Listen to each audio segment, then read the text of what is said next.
আশা করছি তোমরা যে যেখানে আছো অনেক ভালো আছো আর সুস্থ আছো। আমার আজ আরও একটি নতুন ব্লগে তোমাদের সকলকে জানাই অনেক স্বাগত আর অনেক অনেক ভালোবাসা। আজকের দিনটা ছিল শুক্রবার আর এখন ঘড়ির কাঁটাতেই সকাল 6:30। তবে চলো তোমাদেরকে সাথে নিয়ে আজকের ব্লগটা এখন থেকে শুরু করছি। আশা করছি বেশ ভালো লাগবে। তবে জানো তো, সকাল সকাল রোদ উঠে পড়ে আর এই রোদের ভিতরে কাজ করতে ভীষণই কষ্ট হয়। তাও চেষ্টা করি একটু সকাল সকাল কাজগুলোকে করে নিতে। আজকে শরীরটা বেশ খারাপ লাগছিল, একদমই ঘুম থেকে উঠতে ইচ্ছে করছিল না, কারণ রাতে ঘুমাতে ঘুমাতে প্রায় 2টো বেজে গেছে। ছেলেও কিন্তু একদমই ঘুমাচ্ছিল না রাতে, তো সেহেতু সকালবেলা উঠতে না একদমই ইচ্ছে করছিল না, তাও উঠতে তো হবে। আর আজকে কিন্তু একটু দেরি করে ঘুম থেকে উঠেছিলাম। আমার একদম চোখ মুখগুলো একদমই ফুলে ফুলে গেছে, কোনো কাজ করতে ভালোই লাগছিল না। কিন্তু কি বলতো, আমাদের মতো গৃহিণীরা যারা আছে তারা কিন্তু শুয়ে থাকলে তো হবে না, সকালে প্রচুর কাজকর্ম থাকে, সেগুলো তো করতে হবে। আমি বাইরের সমস্ত বাসি কাজগুলো কমপ্লিট করে নিয়েছি। তারপরে বাইরের যে উনুনটা আছে সেটা লেপে দিয়েছিলাম। এটা তো পেপার দিয়ে এটাকে মুড়ে রেখেছিলাম, কিন্তু এটা লেপা হয়নি জানো তো। তো ভাবলাম এটাকে লেপে সুন্দর করে শুকিয়ে গেলে তারপরে আবার প্লাস্টিকে মুড়ে রেখে দেব, কারণ এখন তো বর্ষাকাল, যখন তখন বৃষ্টি আসবেই, সে কারণে। আমি এদিকে ফ্রেশ হয়ে চলে এসেছি, ভাবলাম চলো কিছু কাঁচা ধোয়া করি, প্রত্যেকটা দিনই তো করতে হয়। তো আজকেও কিন্তু বাদ যায়নি, এটা কিন্তু প্রত্যেকটা দিনই করতে হয়। তবে একটা পাতলা যে কাঁথাটা দেখতে পাচ্ছিলে, তো ছেলের মাঝখানে শরীর খারাপ গেছিলো আর কি, তো ভাবলাম চলো ওর যখন একটু শরীরটা খারাপ জ্বর টর হয় না, তখনই আমি এগুলোকে কেচে দেওয়ার চেষ্টা করি 2-1 দিন পর পরে। তো সেটা কিন্তু কেচে বাইরে ছড়িয়েও দিয়েছি। আর সকালবেলা বাসি কাজকর্মগুলো করতে করতে না আমি একদমই ঘেমে যাই। তাও সকালবেলা আমি কিন্তু একবারে চানটা করে নেই, দুপুরবেলা আবারও করি। তবে বেশ ভালো লাগে, এখন যেহেতু গরমকাল গায়ে জল ঢালতে না এত ভালো লাগে কি আর বলবো। তবে এদিকে আমার গোপাল সোনাকে ঘুম থেকে উঠিয়ে ওকে একটা ড্রেস পরিয়ে দিয়েছি, আর এখন কিন্তু গোপালের সেবাটাও দিয়ে দেব।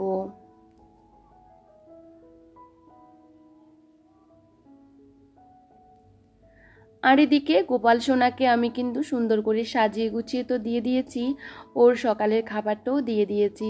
তবে জানো তো, গোপাল সোনাকে প্রত্যেকদিন একই রকম খাবার দিতে ভালোই লাগে না, কারণ আমাদের বাড়ির সামনে না ওই সমস্ত জিনিসগুলো একদমই পাওয়া যায় না। তো বর যখন আনে তখনই কিছু দেওয়ার চেষ্টা করি, তবে চেষ্টা করি মাঝে মধ্যে অন্যরকম কিছু দিতেই, সবসময় তো একই রকম খাবার ওদেরও ভালো লাগে না। এখন যাব রান্না করে, তার আগে ভাবলাম চলো মাথাটা একটু আঁচড়ে নিই। আমাদের এখানে জলগুলো এত এত খারাপ, বিশ্বাস করো, 2 দিন ছাড়া ছাড়া শ্যাম্পু করি, তারপরে চুলগুলো না এত আটা আটা হয়ে থাকে কি আর বলবো। তো সকালবেলা তো সব সময় দেখতে পাও আমি চুলগুলোকে বেঁধে উপরে রেখে দিই, কারণ ছাড়ার মতন সময় আর এই গরমের মধ্যে ছেড়ে রাখতে ভালো লাগে না। তো চুলগুলো না মাঝখানে ছোট ছোট হয়ে গেছে, সাইডে ছোট ছোট হয়ে গেছে, সেহেতু একটা হেয়ার ব্যান্ড লাগিয়ে রাখি আর চুলগুলোকে ভালো করে টাইট করে বেঁধে রেখেছি। আর এই গরমের মধ্যে চুল যদি ঘাড়ের মধ্যে পড়ে না একদমই ভালো লাগে না। তবে এখন রান্নাঘরে যাব, তার আগে বিছানাটা গুছিয়ে নেব। তবে কি জানো তো বন্ধুরা, এই যে একটা মেয়েকে অনেকটা ধৈর্য দিয়েছে ভগবান, সে কারণে কিন্তু গুছিয়ে সংসারটা করতে পারে। প্রত্যেক দিন একই রকম কাজগুলো করতে গেলেও আমাদের কিন্তু অনেকটা ধৈর্যের প্রয়োজন। আর কি বলতো, ধৈর্য না থাকলে আমরা কিন্তু কখনোই সংসারটা করতে পারতাম না। তবে একটা সংসার পরিচ্ছন্নতা গুছিয়ে করা কিন্তু অনেকটা কষ্ট, সে কষ্টটা কিন্তু আমাদের প্রত্যেকটা দিনই করতে হয়। তবে জানো তো, এই সমস্ত কাজগুলো করতে করতে একটা ভালো লাগা তৈরি হয়ে যায়, তখন এই যে কাজগুলো একটা দিন না করলেও ভালো লাগে না। এটার মধ্যে আমি কিন্তু আমার শান্তিটা খুঁজে পেয়েছি। তাই শত কাজকর্মের মধ্যেও কিন্তু আমি চেষ্টা করি সমস্তটা গুছিয়ে করতে, তারপরে অন্য কাজগুলো করতে। দেখবে আমাদের বাড়িঘরগুলো পরিষ্কার পরিচ্ছন্ন থাকলেও বেশ ভালো লাগে, একটা শান্তি অনুভব হয়। এই শান্তিটা কিন্তু আমরা চাই প্রত্যেকটা দিন এই যে সুন্দর করে গুছিয়ে গুছিয়ে কাজগুলো করতে। তবে জানো তো, একটা মেয়ে যদি প্রত্যেকটা দিন এভাবে গুছিয়ে কাজ করতে যায় তাহলে তার কিন্তু অনেকটা পরিশ্রম আর সাথে কিন্তু ধৈর্যেরও কিন্তু প্রয়োজন হয়। তাই ভগবান আমাদেরকে কিন্তু সে ধৈর্যটা দিয়েছেন, না হলে তো পুরুষদেরকেও কিন্তু এইটা দিতে পারতেন, কিন্তু ওরা কখনোই কিন্তু করতে পারতেন না। কারণ প্রত্যেক দিন একই রকম কাজ কারোরই করতে ভালো লাগে না, কিন্তু আমাদের মতন মেয়েদের কিন্তু এটা ভগবান দিয়েছে। সে কারণে আমরা কিন্তু দেখবে শত খারাপ লাগার মধ্যেও কিন্তু কাজগুলো করি, অন্তত ভালোবেসে করার চেষ্টা করি। তবে তোমাদের সাথে অনেক কিছুই শেয়ার করলাম। আর এদিকে দেখো, আমি কিন্তু আজকে একটু লিকার চা করেছিলাম আর সেটার মধ্যে একটু লেবু দিয়েছি, আমার খেতে বেশ ভালো লাগে। আর একটু পিঠে বানিয়েছিলাম কালকে রাতে, সে পিঠেটা দিয়ে আজকে সকালে টিফিনটা খাওয়া হয়ে গেছে। আমি এদিকে ভাতও বসিয়ে দিয়েছি, আর যে ভেন্ডি তুলেছিলাম গাছ থেকে সেগুলোকেও দিয়ে দিয়েছি। তবে আজকে রান্নাবান্না কি করব বুঝতে পারছিলাম না, আসলে মাছ আছে, সাথে মাছের মাথাও রয়েছে। কি বলো তো, একসাথে সমস্ত কিছু রান্না করে নিলে তো হবে না, কিন্তু কালকের জন্য কিন্তু চিন্তা করে আমাদের মতন মানুষদের, মানে আমাদের মতো মধ্যবিত্ত ফ্যামিলিদের একটু চিন্তা ভাবনা করে রান্নাটা করতে হয়। সেহেতু আমি সবসময় কিন্তু সমস্ত কিছু রান্নাবান্না করে নিই না, ওই পরের দিনের জন্য কিন্তু রেখে দিই কি রান্নাবান্না করব।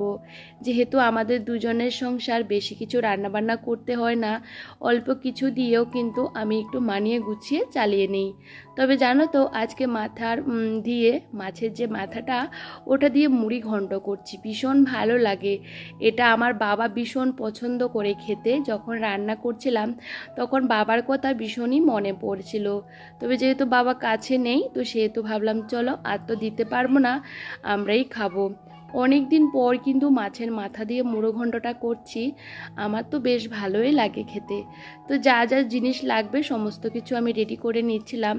আসলে আমি হালকা পাতলা করে রান্না করতে ভীষণই পছন্দ করি, বেশি একটা তেল ঝাল তারপরে মশলা দিয়ে আমি তরকারি একদমই রান্না করি না। তবে যাই হোক, এদিকে মাছের মাথাও সেদ্ধ হয়ে গেছে, চালগুলোও কিন্তু সেদ্ধ হয়ে গেছে। যেহেতু গোবিন্দভোগের চাল দিয়েছিলাম, ভীষণ একটা ভালো একটা স্মেল বেরোচ্ছিল জানো তো। তবে লাস্টে একটু আমি কি বলতো ঘি দিয়ে দিয়েছি, যেহেতু ভীষণ গরম পড়ছিল, হালকা করে রান্নাটা করার চেষ্টা করছিলাম, কিন্তু খেতেও না বেশ দুর্দান্ত হয়েছিল। এই যে আমার মাছের মাথা দিয়ে মুড়ো ঘন্টটা হয়ে গেছে, আর ছেলের জন্য হালকা করে চিকেন রান্না করছিলাম। ও না এখন ঝাল একদমই খেতে পারে না, সেহেতু ছেলের জন্য এখন আলাদা করে করে রান্নাটা করি। আর তার মধ্যে তো ভীষণ গরম, তো সেহেতু ওর জন্য একটু হালকা পাতলা করে রান্নাটা করার চেষ্টা করি, ও যাতে খেতে কোনো অসুবিধা না হয়। সমস্ত রান্নাবান্না করে আমি কিন্তু বাসনপত্র মেজে ঘষে পরিষ্কার করা হয়ে গেছে। তো ভাবলাম চলো, এদিকে মা জামগুলো বের করেছিল, কারণ জামগুলো অনেকটা দিন আগে নিয়ে আসা হয়েছিল জামাই ষষ্ঠীর সময়, জানো তো, একদমই খাওয়া হয়নি। তো মা বারবার চিৎকার করছিল খাওয়ার জন্য, তো সেহেতু এগুলো খেয়েছি। কিন্তু রান্নাঘরে গ্যাস ওভেনটা ভালো করে পরিষ্কার করা হয়নি, কারণ আমি গ্যাসটাকে অনেকটা বার পরিষ্কার করি, লাস্টে কি বলতো আবারও একবার পরিষ্কার করে নিয়েছি। তবে তেল ছিটে ভাব থাকলে না আমার ভালো লাগে না, আর দেখবে পরিষ্কার থাকলে দেখতেও ভালো লাগে। আমি রান্নাঘরটা পরিষ্কার পরিচ্ছন্ন করে নিয়েছি। আজকে আমার তাড়াতাড়ি রান্নাবান্নার সমস্ত কাজ হয়ে গেছে, কারণ একটা কাজ আমি করব, তো সেহেতু ভাবলাম চলো জলের বোতলগুলো ভর্তি করে করে ফ্রিজের মধ্যে কিছু রেখে দিয়েছি, আর কয়েকটা নর্মালে রেখে দিয়েছি।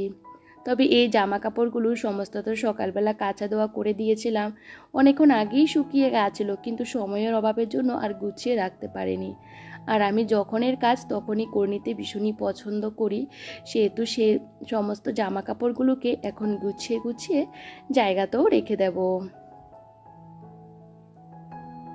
আর এদিকে এক এক করে সমস্ত জামাগুলোকে আমি গুছিয়ে নিচ্ছিলাম। আসলে কি বলতো, পরের জন্য রেখে দিলে ওই যে করব করব করে আমি আর সময় পাই না।